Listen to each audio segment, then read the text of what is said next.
Hello, everybody.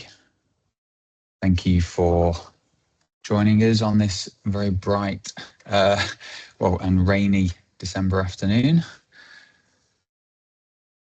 So we are just kicking off. I think we've got lots of people joining at the same time. So if we just, maybe Jack, if we just give everybody a minute to arrive.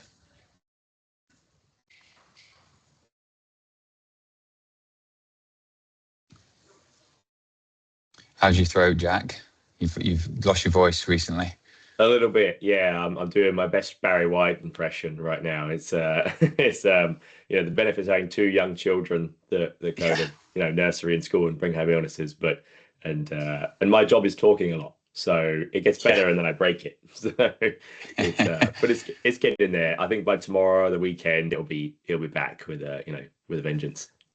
Good, just in time to lose it again with the kids. Yeah.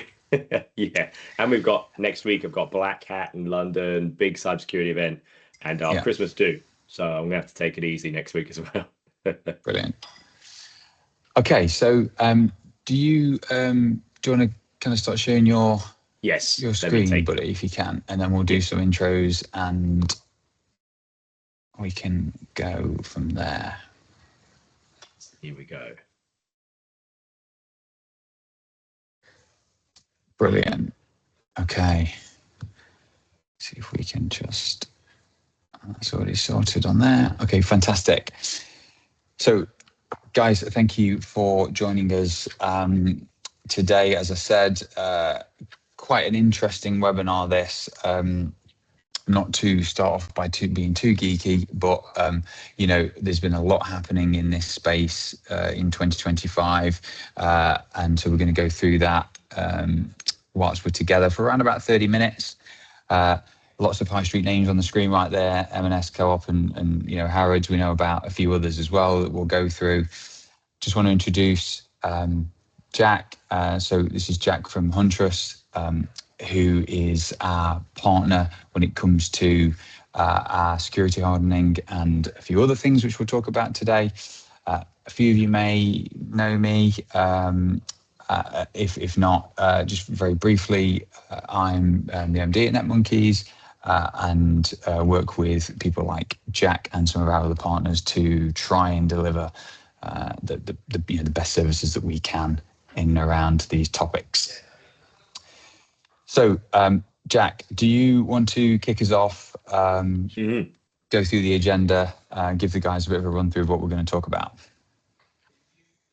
Yeah, absolutely. Thank you, Nick. Lovely to be here. Thanks for everyone taking time out of their day to come and listen to me and Nick talk about this dreadful year for UK business in general. It's the sign of the times, but hopefully not all doom and gloom like the weather outside, and there's hopefully some silver linings referencing clouds and weather there, for businesses and how to better protect themselves as well and not be left open here.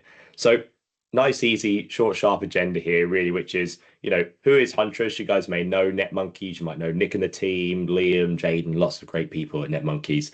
But, who is Huntress? You may not know us. So briefly, what do we focus on? How does that tie into cybersecurity and protecting small and medium-sized businesses? And then we're going to go through this attack timeline. So what actually happened this year, against some of these names you saw on the screen, plus some other ones we're going to go through.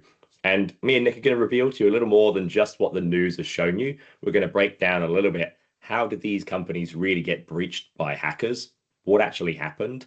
And then number 3, we're going to look at lessons learned. So how can you implement these, the results and learnings from these attacks and implement your own business to better mitigate that threat right out there as well. So that's what we're going to do today. Hopefully it's, as I said, not all too much doom and gloom, and you'll hopefully learn some useful takeaways here. So we'll start off here as well, right? As I said there. So who is Huntress really, right? We're a company that really focuses on detecting and taking action against hackers as well there. And in relation really to, one of the core critical elements of your company, which is your business IT and your IT operations there.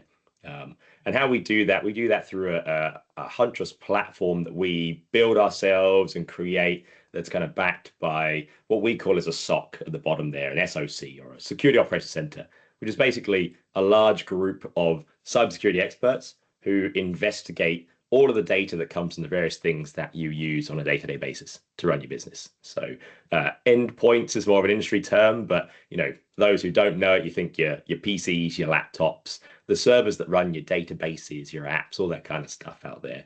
So we use our EDR tool managed by NetMonkeys to monitor that data and look for the signs of threat actors and hackers on there. And our technology and our SOC team, in conjunction with NetMonkeys, can quickly mitigate that threat as soon as we see the initial signs of hackers and stop one of these, M&S, Harrods, JLR style attacks happening. But naturally, that business environment is not limited as it was to just the bricks and mortar network, as we call it. It's not just PCs and switches and Wi-Fi anymore. It's now Microsoft 365 and places like that. So your users or identities are also under threat and threat actors. Hackers want to log in as you. They want your emails. They want your business data in SharePoint.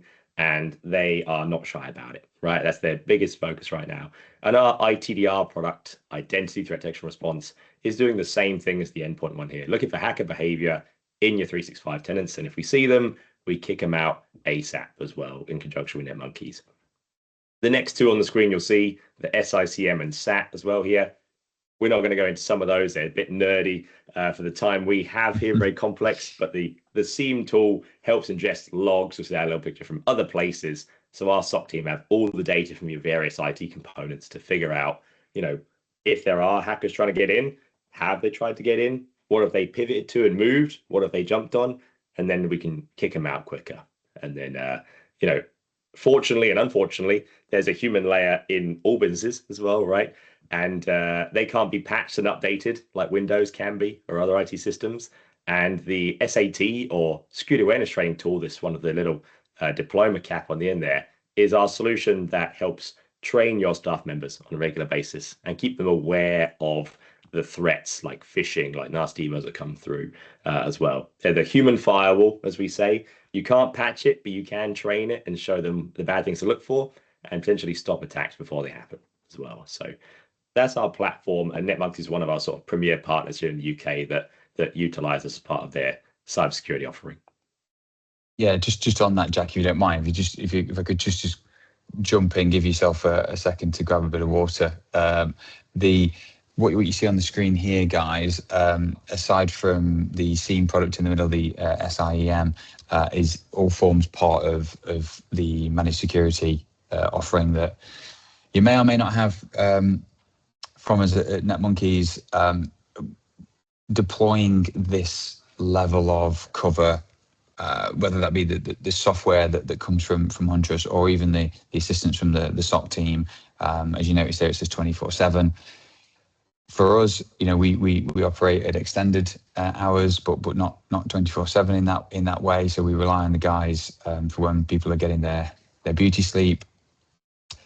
What this suite adds to our service and to our SOC team has been fantastic. We're going to talk, obviously, Jack, you'll talk through lots of great things, but just to kind of tie that to what the guys might see from us on a day-to-day.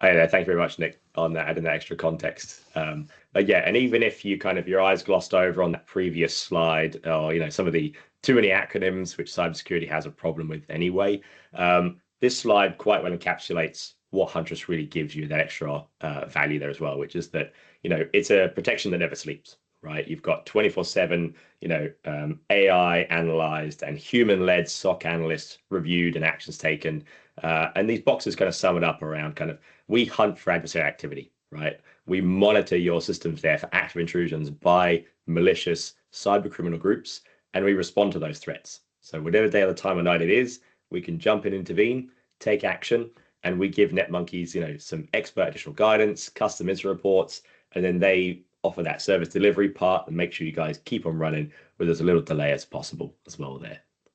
The stuff that keeps business owners up at night is not the mainstay of yesteryear, which was worm viruses and spyware and viruses. It's ransomware, it's data theft and extortion, it's breaches out there. And your traditional mainstay of security tools are a decent layer that we all still need, right? Like our antiviruses, our firewalls, etc. But threat actors are more and more employing tools that bypass that kind of stuff. They're being very clever about it. So that's what Huntress really kind of offers you as a unique standpoint. And as mentioned, that human element is really important there as well. So, it's the age of AI. We're all going to come agents and bots at some point, I think, is what the world seems to think. But, people still know people. They know how hackers operate. They can take actions as well. We give that human context to things. Is that normal or is that not as well? It's not a ones and zeros, black and white scenario. So Huntress basically brings to the NetMonkeys team there a huge outsourced team there of experts who are security analysts, threat hunters. They live on the dark web and find these new tactics out there and update our tools to look for them, and all delivered by our MSP partners that are out there. So hopefully that gives you a bit of a good insight into who Huntress are, what we do, how we're a little bit different to just your bog standard security tools in IT. And so now we're going to look at the unfortunate but interesting stuff that happened this year around a lot of these cyber attacks that happened against UK businesses. And there were a lot. I think you'll be surprised actually when you do a look back here at this timeline of how many companies are actually affected and what the scope of it was as well, and the time frame in question. So I wanted you to cast your minds back to March of this year. Feels like an age ago, right? As well, roughly around the end of March this year, we had the infamous Marks and Spencer's cyber attack. So this online shutdown that happened, where people were going into the stores. You had to do cash only sometimes. Some were shut down. You couldn't order any clothes off the website, anything like that. And things seemed suspicious. And M&S reported that there had been a social engineering attack against their internal systems. Hackers managed to gain an internal foothold on a system at M&S, likely an unmonitored endpoint of theirs. And that foothold allowed hackers to shut down the online services, steal customer data, and left M&S reeling, as we all remember. It was pretty bad timing wise. Nothing's ever left a chance in hackers world. It's all thought out. And it was a spate of pretty good weather around that time, if anybody remembers. But it was quite summery towards the end of March, start of April. And people were looking to get, barbecue, picnic food, maybe some more summery-like clothes. And you think, if you've got the cash to do it, M&S is a great place to go for it. And people couldn't, right? And so M&S store was down for weeks and months, really, until they rebuilt from scratch. And they hit £300 million of losses over that period and had all their customer data stolen, which is outrageous. And they have 2 cyber insurance providers as well to cover things like this, and they're only covering around half of those losses as well. So 150 million ish will be covered by cyber insurance. They're still fitting the bill, and luckily they're M&S, right? They're not local firms that have to put that bill. You can see how attacks like this can really take out the average day-to-day business. So it only takes one style of attack like this to take you out. So that was the M&S on really quite forefront in the news there. And then not long off the back of that, it doesn't feel like it, but later in April of this year, Co-op as well, so still in the retail and food area there, was hit by, again, another social engineering style attack, which basically, in layman's terms, means threat actors try and act like a trusted party to you and get you to do a certain action because you've interpreted them as trusted, right? It can be over the phone, it can be via email, it can be via text. Think about the text you get when you get they say, you've got a missed delivery. Click this link. If you haven't paid your fees, click it.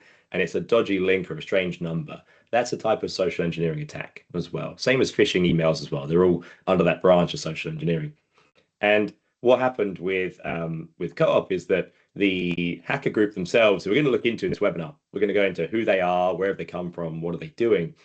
They impersonated a member of Co-op staff, and they contacted the help desk. And somebody trusted the wrong request from that hacker. And the hackers were given access into systems, reset their password, and they walked straight into those core systems. And it forced IT to shut down all their systems, from everything from like stock management to logistics.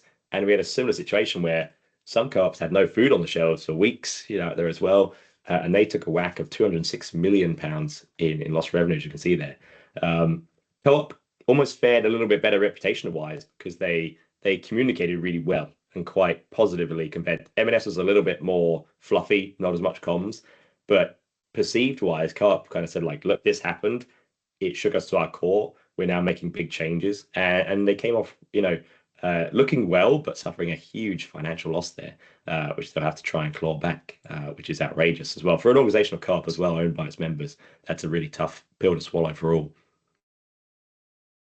And then we can see even in May, it's unrelenting this year, right? When you look at it all together, you don't realize how frequently big names. They're big names, right? Like Harrods down in London here. This was a little different. This one was slightly less scathing, but it's not the last time we'll see Harrods in this timeline.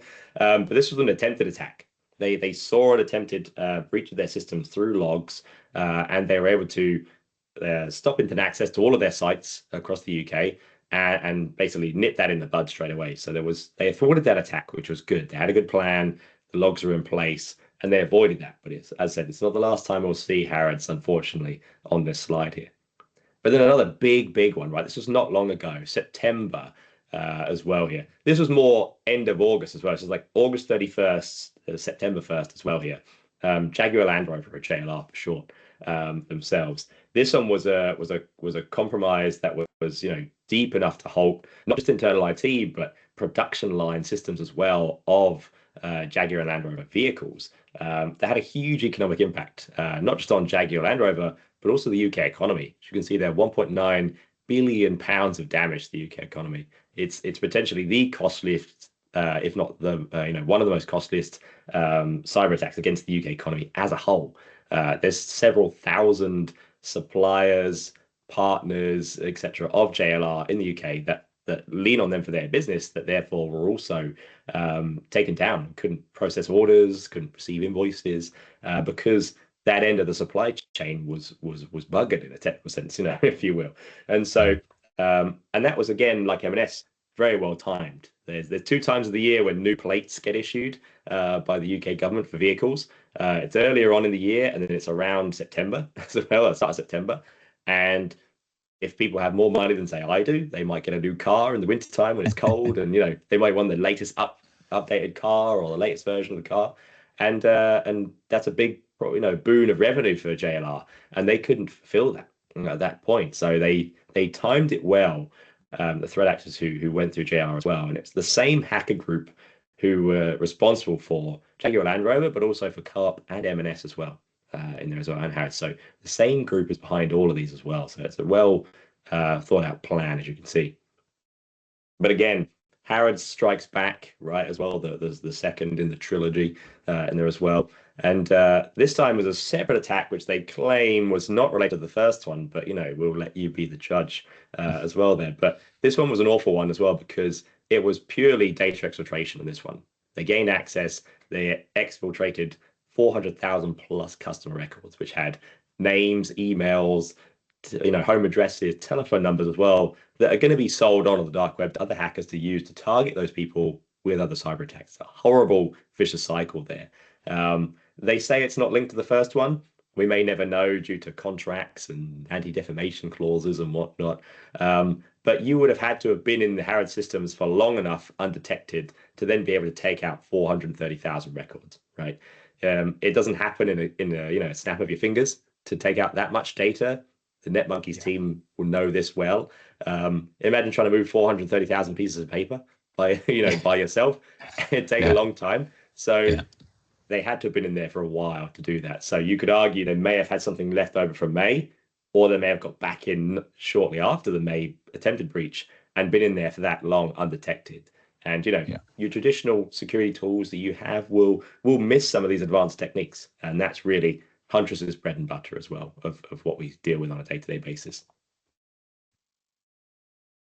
So now you can fast forward again to just literally November, so as of where we just come from, and there's already been a spate of customer record theft as well at a bunch of regional-based UK companies like Renault, well-known French car manufacturer. Their UK branch was hit by customer records being stolen as well. Same as Mango back into retail, and LV Insurance, which were bought and owned by Alliance. They're their UK branch now. So the pattern's clear that attackers are going after UK business of every size and sector as well. Manufacturing, retail, food, insurance as well there. So the question isn't if, it's really who's next, which is the worrying thing. And the time to think about a plan, if you don't have one already, is really now as well. And the only reason we see these names in the news is because they're the most well known, they get the most views. There's not enough time to cover all of these other businesses out there that get hit, let alone the less well known ones too. So rethinking that as well, as I said, when I talk to folks, they're often focused on business threats, on the right-hand side again, right? As long as they're aware of that, right? The stuff we see in the news, business emails getting compromised, credentials being stolen, data theft, ransomware. But in order to combat those business threats, you need to be able to detect and respond against the behavioral types of attacks that hackers use over here. Lateral movement, moving between servers in a way that, trusted techs like netmarkies don't do. Hijacking your sessions, social engineering that we looked at, foothold mechanisms, little bits of code that allow you to jump back to systems you've hacked, even after the system is rebooted as well.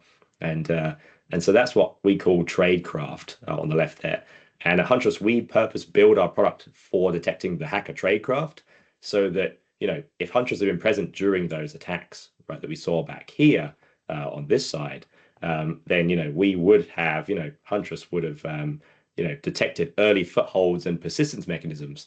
We'd have stopped malicious activity on the endpoint devices, the PCs, the servers, etc., and flagged those lateral movement attempts moving around in their network long before data was stolen and long before systems had to get shut down. And so in short, Huntress provides early warning so businesses can act before serious damage occurs, right?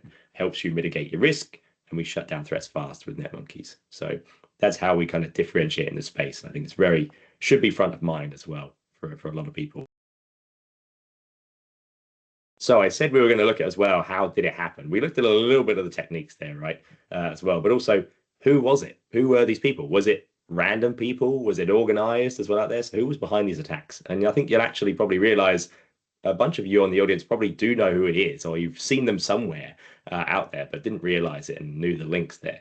So it was actually a cyber criminal group out there, very organized, that lives on the dark web, in Telegram channels, Discord places, etc. And they're called Scattered Spider.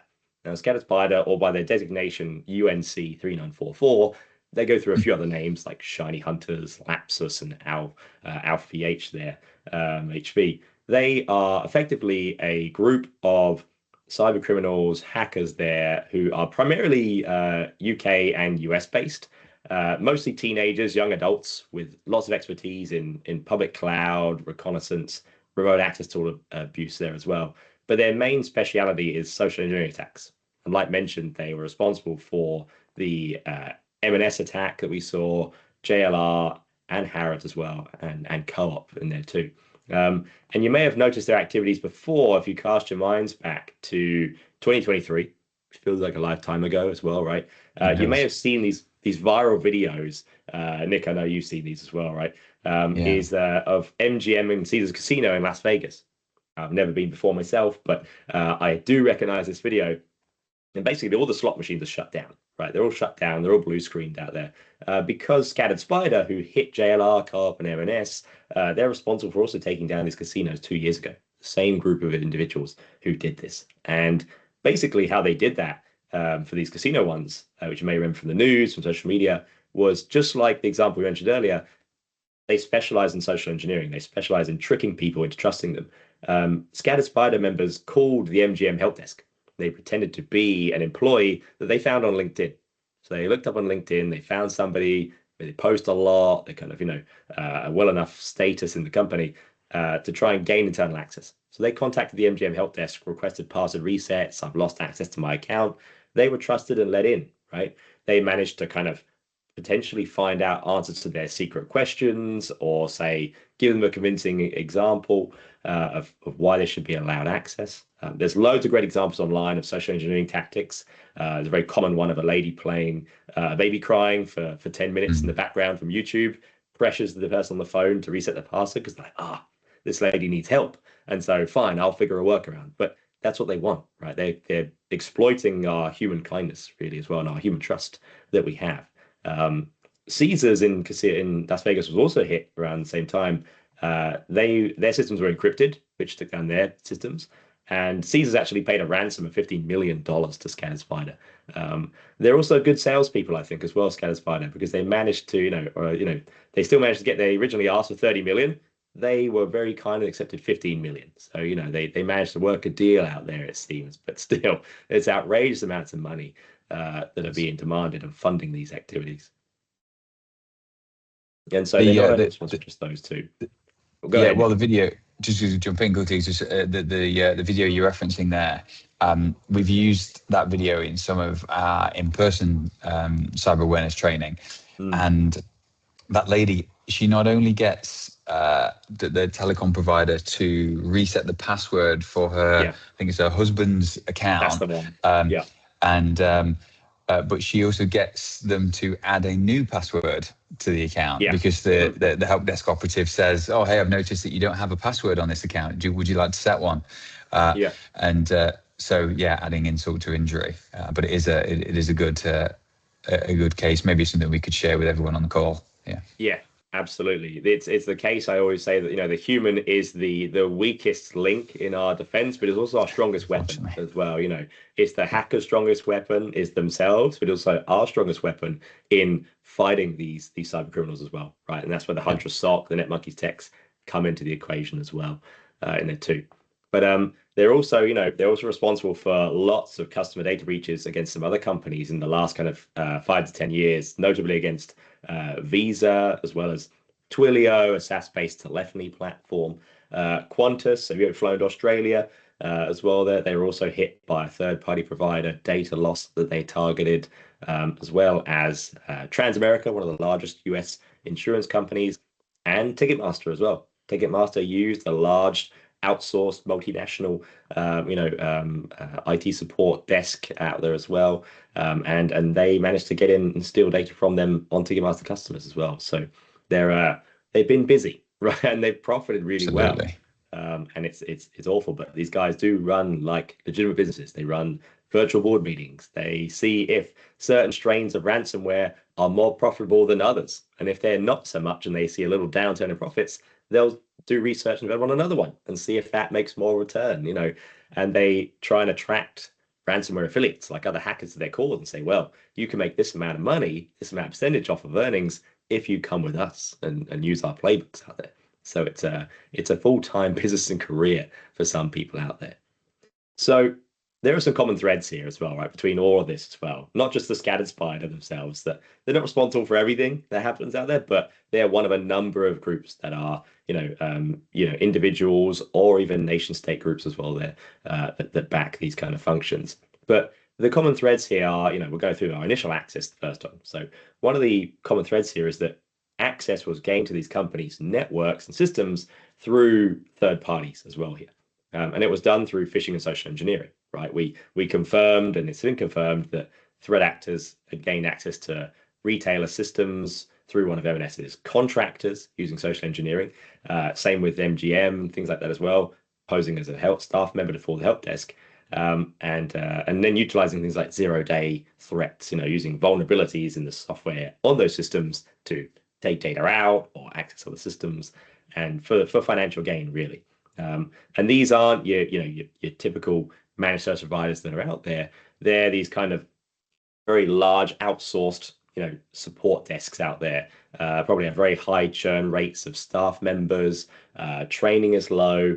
They're based in other countries as well that are part of the agreements. Workforces overseas with maybe UK entities, and because M&S, JLR, all these people, they do not want for budget, right? They don't have a lack of budget. They have probably the most advanced security setups in the world, next gen firewalls, multiple network segmentations, but they were still breached, and it was done through third parties. So it shows you things like working with vetted cybersecurity partners out there as well, and making sure they stand by values and have policies that are positioned to protect you out there, rather than just being a big broadliner, we'll handle your requests. And that's a very big common thread of these attacks we've seen this year. I'm particularly happy with doing this today, Jack, because I think as a service provider, and this being a service that we provide, it is highlighting that,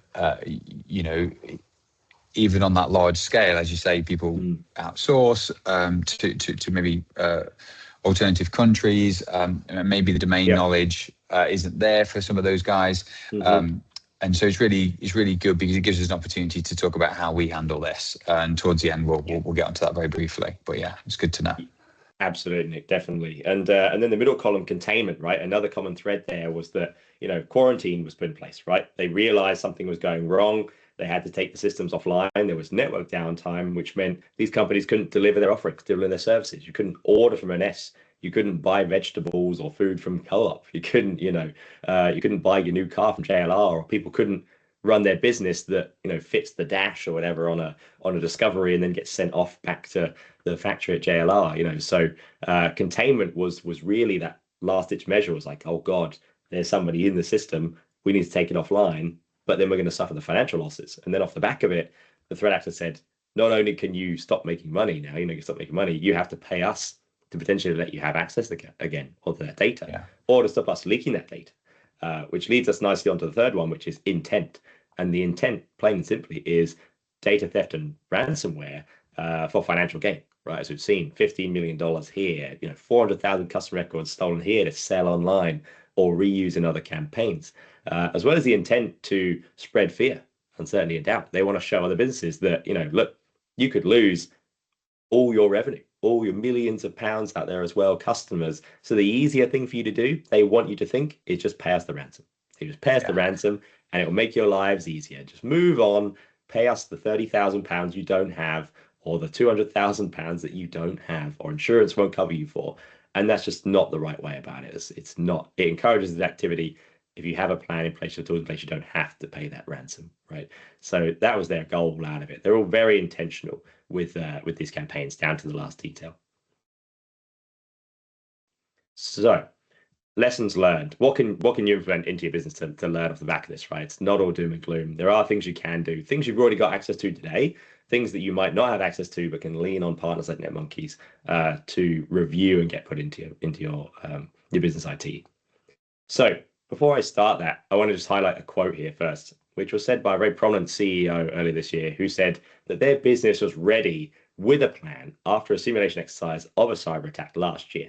And this person said that in full confidence. And that person was Stuart Mackin, who is current M&S CEO.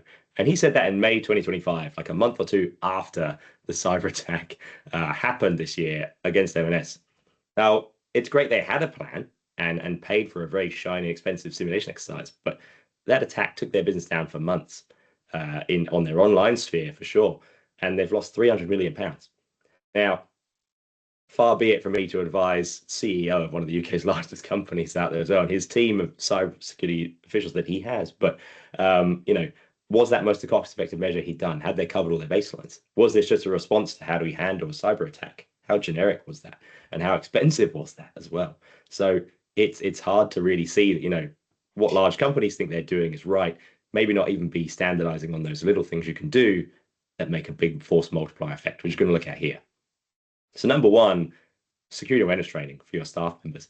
Literally the best investment you can make today, right, out of all changes, because, you have X number of staff and potentially that outnumbers the number of systems that you have, right? So there are multiple doors into your business, and they're called John, Sharon, David, Philippa, whoever they're called. And, those people need to be aware of, what do they do if they see an email that looks suspicious? What signs should they look for? If someone calls up pretending to be Nick asking for iTunes gift cards, should we really, take that at face value and say, sure thing, how much and where should I send them as well? So getting in place a system where you can automate that, regularly assign that to users, that it's not an hour of your time every month to take out there as well. Best thing you can do is to train your staff to look out for those dangers, mitigate the threat from the beginning, really is the best thing you can do. Number two here, MFA or multi-factor authentication. Basically, everybody knows that as the 6-digit code you got to put in when you log into certain systems, right, from your app, from your phone or SMS there. Enforce multi-factor on all critical systems, right? Internal backups, your admin panels, your legacy tools. Look at different kinds of MFA, right? Sometimes they have certain geolocation checks, or and balance that security and usability. That's the fine art of cybersecurity, which those large outsourced ticketing desks and companies or lesser partners won't do, right? They'll just kind of they'll be missing these points, if you will. And if you don't know what that is, reach out to your IT professional, your responsible person or partner, and ask, what do we do? What is that policy in place? Do we have that? Are we doing the most that we can? And then that leads into number 3 here as well, which is defense in depth or layered security, right? This is a kind of methodology that says that there's no silver bullet in cybersecurity, right? In general, it's a multi-layered strategy of lots of different things that look for certain types of things and combat others. And there's some relatively advanced stuff you can do, right? Like network segmentation, all these next-gen security tools that are out there as well. But it also means choosing to prioritize security basics, right? Before getting these expensive shiny tools like this simulation exercise that M&S must have paid for last year, and so there's a lot of moving parts to it. There's no silver bullet saying we just did an exercise last year, they said we're fine, right? It's an ever-changing space, and I think you need lots of layers to catch those different threat vectors that there are out there, from social engineering to vulnerable legacy systems you may have as well. So yeah, it's no one size fits all silver bullet. So defense in layers there in terms of depth. Number 4 is a really big one as well, right? Which is that supply chain is the biggest threat that none of us on like the NetMonkeys and Huntress side can really control massively. And you guys are sometimes limited in the supply chain, providers that you have, the suppliers. So the main thing you can do and protect yourself is to audit those third parties annually, right? Get them to fill out security questionnaires, attestations, SBOMs, apply zero trust, which is a big part of NetMonkey's cybersecurity approach as well there. Apply them to vendors, time-based access, role-based, don't give the MD or CEO of the company does not need full admin rights anymore, right? Especially if they've grown from where they were. We need to delegate in the name of security as well there. And so apply principles of least privilege and patch quickly on software vendors as well where you can. NetMonkeys are great for this as well, on not just Windows systems, but third-party patching as well on apps you may use. That's another part we don't think about as well, because it's not in your face as much. But Windows, they tell you, please update, please patch, but your Adobe doesn't as much. Your other systems, they don't scream as much at you and take your system down. So, and then number 5, one of my personal favorite ones here, since I'm in the sort of business continuity, previous planning space, is communication.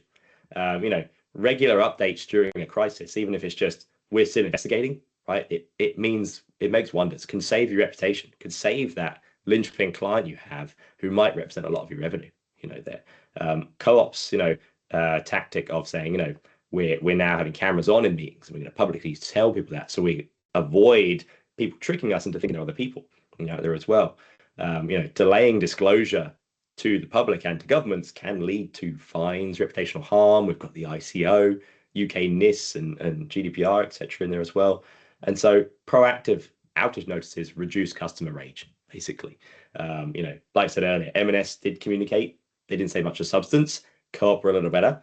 And even now for small businesses, there's a lot of PR firms out there now that help you with crisis comms or crisis communications that say, we'll build a plan that says, what happens if there is one of these attacks against you?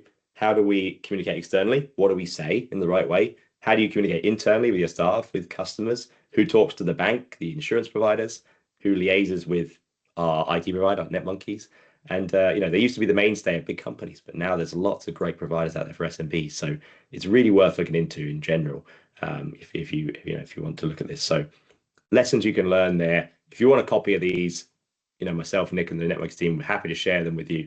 Happy to talk on a follow-up call for sure. Absolutely. Yeah, definitely.